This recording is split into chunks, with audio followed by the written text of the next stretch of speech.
Hello mga kineming Berna! So, dito naman muli yan, nag-iisa nyo ang tireta. So, for today's video nga ayan, binidyoan ulit natin ang aking pinakamamahal na daw din dagang tuta na si Peanut Kinemelati. So, ayan, nasa po yung tulog niya. So, pagkatulog niya nun, abay, nagising talaga mga Peanut at kinukulit niya na naman ako. So, ayan, ang bulit siya din, nagugutom na nga siya kanina umaga. So, pinakain ko nga siya after. So, pagkatapos yung kumain, hindi ko alam kung ano nangyari. Bakit kanya? Nagparawara-wara na si Peanut. Nilalaro niya kanyang sarili. Charis. So, ayan nga, mga kantiret. Oh, tumingin siya sa akin.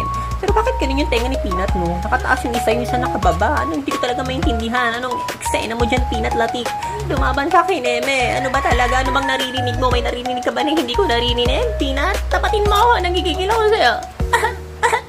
O, diba? Ang kitty Peanut yun. Love you, Peanut. Mahal na mahal ka talaga ng transgender Kinemelati mong mami. O, tumingin talaga siya. O, tinan mo talaga yung tenga niya, sis. Ano na nangyari mga kantiret? Bakit ganun? So, ayan. Nilaro niya na nga uli yung kanyang laruan na binili ko sa kanya. Ayan, mahil kasi siya ngata-ngata talaga mga kantiret. So, yun, nilalapa-lapay, winawara-waray, binabalibag niya yan talaga. Tapos yung ngipin niya, day, ayan, ginabite-bite niya talaga. O, tumingin na naman siya. Bakit mo ako pinag-uusapan, mami? Ano eksena mo dyan? Ganun ang sinabi ni Peanut. Nagigigil ako sa'yo, dog. Tinga. Doding dagang atake mo talaga dyan, Peanut. Nagigigil ako sa'yo. Siya na mo kagatin.